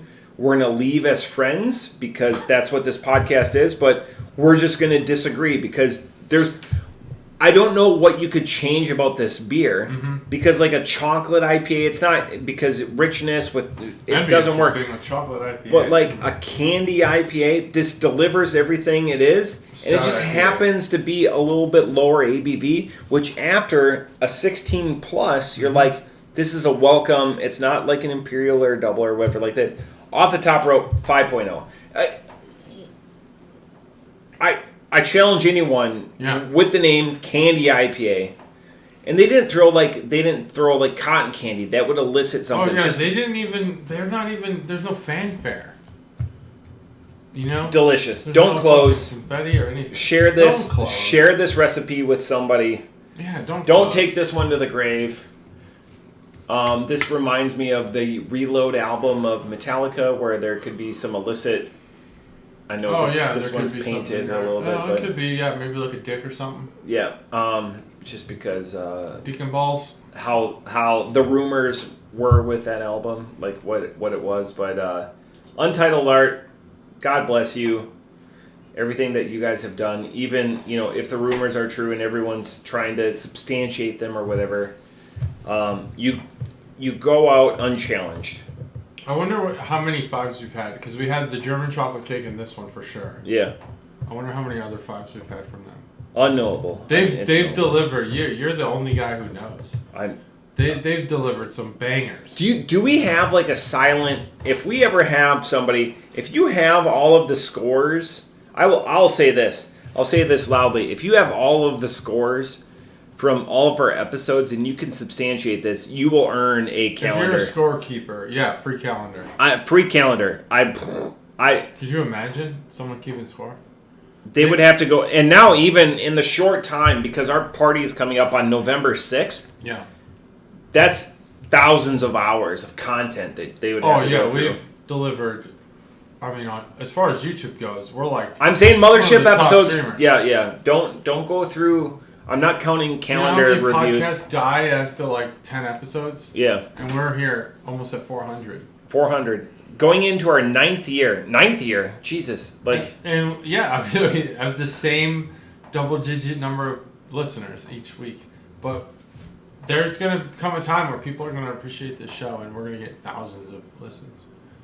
There's going to be a nostalgia for craft We'll ride beer. that, and we're gonna give back to our fans. We always do. We always do. That's all we want. How many free drinks have JT and I bought at bars before, handed out like thousands? It's probably. I mean, you definitely more than me, but I do like to give my card to the waiter or waitress. It's a team effort. Multiple. I just don't go out as much as you do. I don't. It's very okay. I'm very strategic. It's flipping though. Yeah. You're getting to you're almost to the point with kids that I was when we started the podcast. Yeah. That's crazy to think about. Now my kids are graduating high school. I only had one kid when we started the podcast. Yeah, and what age were mine? Mine were 8 and 10. Yeah. And your kids are 8 and 10 right now? 7 and 10. Yeah, so we're like, oh, wow, that's insane. And then slowly but surely it started getting harder and harder for me to go out on weekends and stuff. And now my kids are graduating and it's like, oh, what the fuck am I going to do?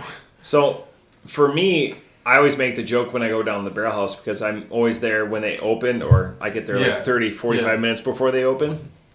And I'm like, early. It's time to go. Did they let you in?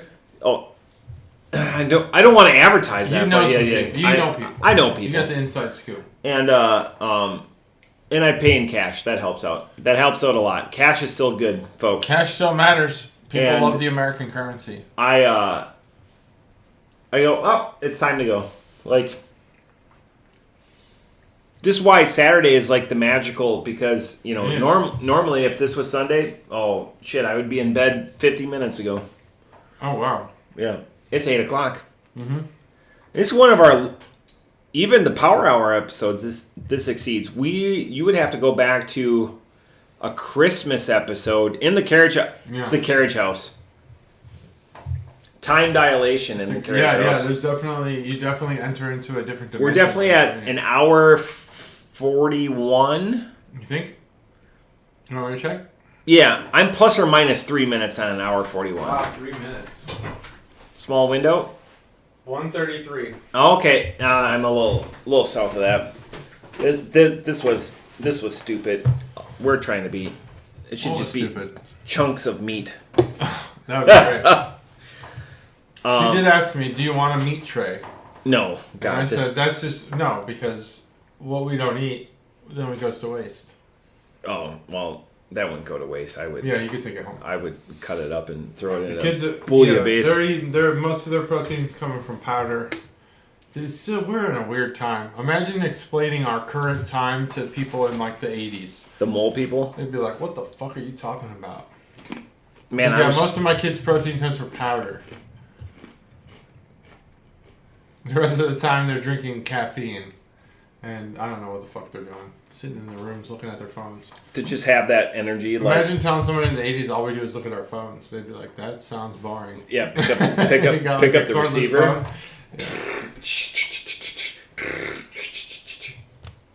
Uh-oh, Kansas City just did something.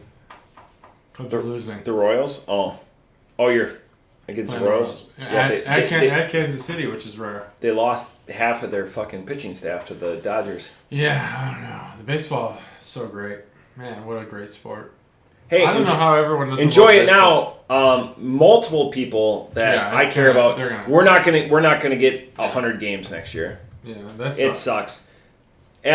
As my kids are we've got a double header that we're doing, or 2 games. We're doing a Friday, Saturday down in Great American. I'm glad that we're doing it because I want them to remember. I was a little bit younger when the shutout happened. Mm-hmm.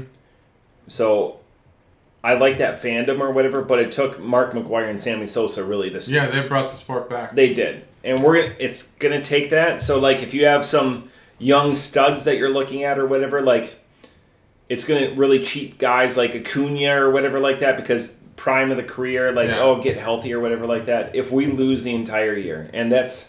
We can't lose the whole year. We gotta. They can't lose the year. Please make a deal. Do you think we get 100 games? Because most people I respect, not just like, hey, Bob on the street that is twitching or whatever, but like people, they don't think we're gonna get 100 games next year. I have heard that. Yeah.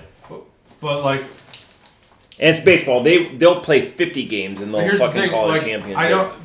I don't think in '94. I don't think there was as much build-up to the lockout because it didn't have the media. Yeah, you didn't have the internet. You didn't have the media. But right now, I do feel like everyone on both sides understands the implications. And yes, there are a lot of credible sources saying that there's going to be a lockout, and I agree. We're still in the bullish part of it. We're not making a deal. But I also agree with the idea that the Tigers made the trade to the Dodgers purposefully. Mm-hmm. I do agree with that because of the return. The return was very bad for Skubal. They should have gotten way more. But something in me feels like they're gonna work it out because the build-up's been too big. It's been going for 2 years now. We've been talking about a lockout, and everyone knows what's at stake. The Dodgers have insurance on their players. The sport's never been more popular. This is the best baseball's ever been doing. They would fuck themselves hard by having a lockout now. It would be, I mean, the all of the gains you'd get as an owner from whatever you're going to negotiate would be totally lost in what you'd lose from a lockout. People will lose faith. Youth baseball is the biggest it's ever been. MLB is the biggest it's ever been. I don't see how you could go to a lockout. Do we have a salary cap accompanied by a salary floor? That tandem. Is it going to be? Yeah, I think I think the players need to come to terms with that. Is it the salary floor going to be 140 to 160 million? I don't know about the number. I don't know. Because the Marlins, if it's that, are going to have to spend 100 million holy shit per year. Yeah, wow. Extra.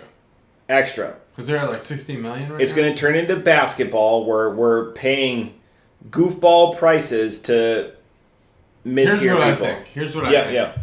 Here's how you fix baseball. And I've said this before on this podcast. Oh my god. Fuck the salary caps and all that stuff. Pay your guys what they need to get paid. Regional. I think there's nothing better than pouring money into your regional youth sports. Because that's what would happen if you have to only recruit from your region and then have an international draft. That's it. Regional only. You pick the best, 27 or 30 people from within your region. Yeah. And that's all you get. And then you have an international draft. What region? Define a region between the Yankees and the Mets. Yeah, same with the Cubs and the Sox. You got to figure it out. Yeah. Okay. What? I don't know. Figure it out. Figure it out. But I think you would get. I think that would fix so much. It would fix everything. And people would be more into it. I think that's what you need. No, but in reality, that's not going to happen. So, we're going to get a salary cap. Salary cap and salary floor. It's not. Technically, you have a salary cap because of the luxury tax, but the Dodgers are going to pay it. The Dodgers are going to pay it. Yeah, they're going to pay it. Or they're going to extend. They're going to be the joke got brought up in our fantasy chat. The Dodgers should pay for Bobby Bonilla's contract because they're just so used to paying players forever. It's smart. It's smart baseball. We missed Bobby Bonilla Day because I was on vacation. But happy Bobby Bonilla Day. It was 1 July, and we've still got 8 years of it. So that's great. Is he still alive? He is. Good. He's still collecting. 1 million. Well, it's 1.14. What do you think? You think there's going to be a floor? I'm not smart enough to determine that. I don't think there'll be a floor. I think that there's enough guys that are dying to get in that you don't need a floor. If you want to have your team made up of, quote unquote 4A guys, fine. Do it. I think. What have you got to lose? Talking the other sports head. Oh, he was a Boston guy. He does basketball. Bill Simmons. Bill Simmons in NBA, they're starting to follow this a little bit. So somebody bought the Portland Trail Blazers for $4.85 billion, and they're just going to move them. Good, move them. Like, so now you're getting rid of like that community, that network that built that team, that franchise. And I understand to like a much more fiscally responsible. So what, like, I look at this like Mark Antanasio. Mark Antanasio is one of the 6 richest owners in baseball, but has a bottom 20% payroll. Now, granted, great, with Chris Hook and Matt Arnold and Pat Murphy, has the network that makes us very competitive since the latter or second half of his ownership. How about this? Percentage-based salary cap, salary floor. If there's, I think that fans should be punished for not showing up. You can't argue that the Pirates should spend more money and not go to the games. You have teams like the Cubs, the Dodgers, the Yankees, the Mets, the Phillies. These teams that suck for years but have sold out crowds. They're allowed. They should be allowed to spend whatever the fuck they want because the fans show up. You can't be the Pirates and be like, first of all, you're doing profit sharing, and then all of a sudden you do you get credit for a team or for player or if you tune in like the at home? Sure, sure. The Cubs fan let's do that. The Cubs fan that moved to Arizona. But the problem is, it's got to be you obviously have to normalize the data for large markets because you have millions and millions and millions of people in the Chicago suburbs that tune in. But yes, you should account for a lot of this stuff. You can't just be like, oh, the Pirates need to spend more money, but not watch the games. You have to be disappointed. There's a problem in baseball is you have billionaires that are watching their pennies. So it would be the equivalent like GT and I make $100 a year. Yeah. But it's like, ooh, we're counting nickels. But that's where I think the percentage thing fixes the billionaire thing. It's like if you have whatever money's coming in, you have to spend that percentage on your team and players. Absolutely. Then you can't have billionaires who penny pinch. Like the A's, that's Moneyball's all about that. They go, Brad Pitt goes and talks to the guy and he's like, no, fuck that, I'm not spending money. I'm going to have to find wins. I think there's something's got to be done, but a floor is not the way to do it because then you're just going to overpay bad players. Which the NBA does. Yeah, which the NBA does. So you got no floor, but a salary cap would be nice. But you can't base the salary cap on yearly because they've deferred Ohtani's salary to like 2050 or whatever. Yeah, take that away.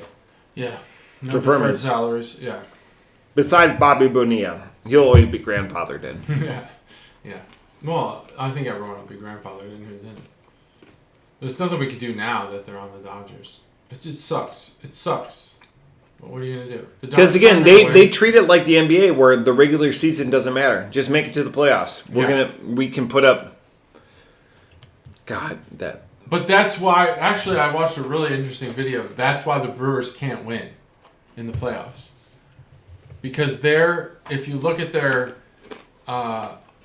hitting success, it's always against the rotation 3, 4, and 5 pitchers. Yeah. The higher success. They do have some success, but they're like middle tier, 14, 15, 16 in team rankings against aces.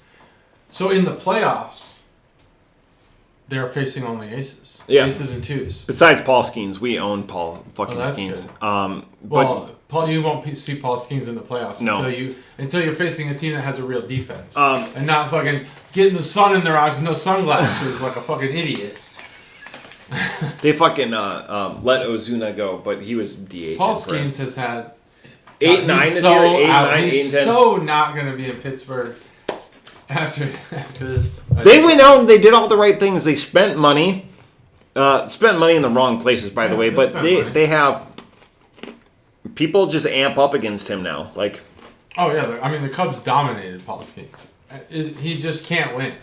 You got to have a good defense. Paul Skeens, man, on the Cubs or the Dodgers, holy shit. When they got rid of Cabrian Hayes to Cincinnati, they're that was so dumb. And he was the best fucking defender so by every metric at third base. Yeah.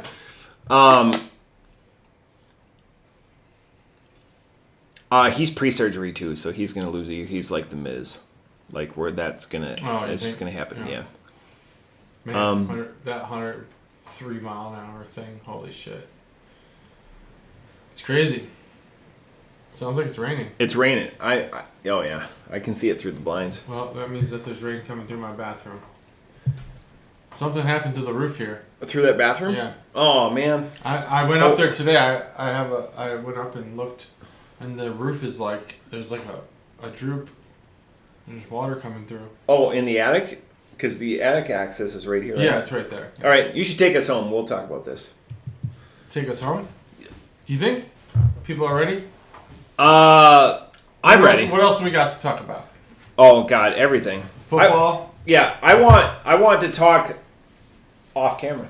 Yeah, football's dead and baseball's alive. It's not dead. No, drafts dead. are coming Fuck up. football. Drafts are the best part of the season. There's no stars in football anymore. The whole sport's dead. It sucks.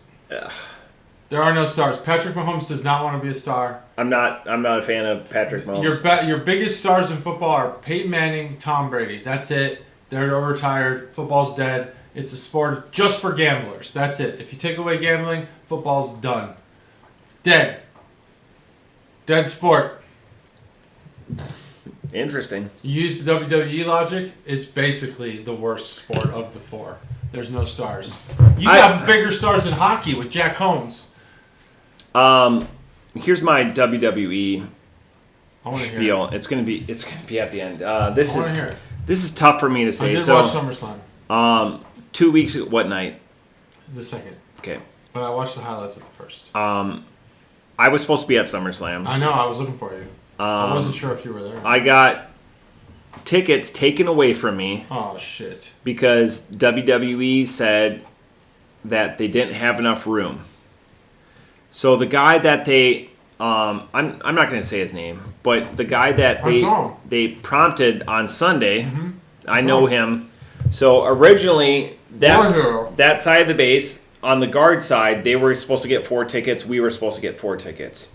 WWE called an audible. I'm pretty sure he didn't shave. And it wasn't their weekend, by the way, either. So he didn't have to. Oh, okay. But they didn't follow through on that. So I found out a week before that the dream was over. Damn, sorry, man. But you looked around him on Sunday. Yeah. All the space in the world. Yeah. And seats everywhere. Everyone... I have enough friends in leadership. I'm not going to go in the different tiers, but that know me as the wrestling guy. Like, yeah. I'm a fan of a lot of things, but wrestling is like probably that's like it. Probably it. It's the thing. And I will always say at my rank, the NCOs, the junior NCOs or whatever, they should always be first. Yeah. But the fact of what they chose and what they went with and what they said that they were going to do and followed through, it left a bad taste in my mouth. I'm still a big fan. I thought both nights were great. Here's my one stat from a pure wrestling side. From 2025 to 2026, there was 40 minutes less wrestling on Saturday, and there was 40 minutes less wrestling on Sunday. Wow. And they fill that airtime with commercials and bloviations and shit like that. So if you're a fan of wrestling, it's less by 40 minutes each night. Wow. So both nights it's 80 minutes. And now I'm disheartened knowing that they're taking the Royal Rumble to 2 nights. It should open with 1 Rumble, 1 or 2 matches, and another Rumble. It's so fun to do it that way. Now they're going to headline it with the women's and the men's on 2 nights. I don't like it. It's going to Arizona. That's fine, whatever. I have no feelings about that. WrestleMania being in Saudi Arabia, I have feelings about that. I didn't like that. I am so disappointed, and I'm glad that, God, there's so many good things. Chelsea Green winning the belt. Kevin Owens coming back. That was cool. His circumstances or whatever. Like, Baron Corbin, whatever, I understand. Like, Roman Reigns going over, whatever. Like, face heel type stuff.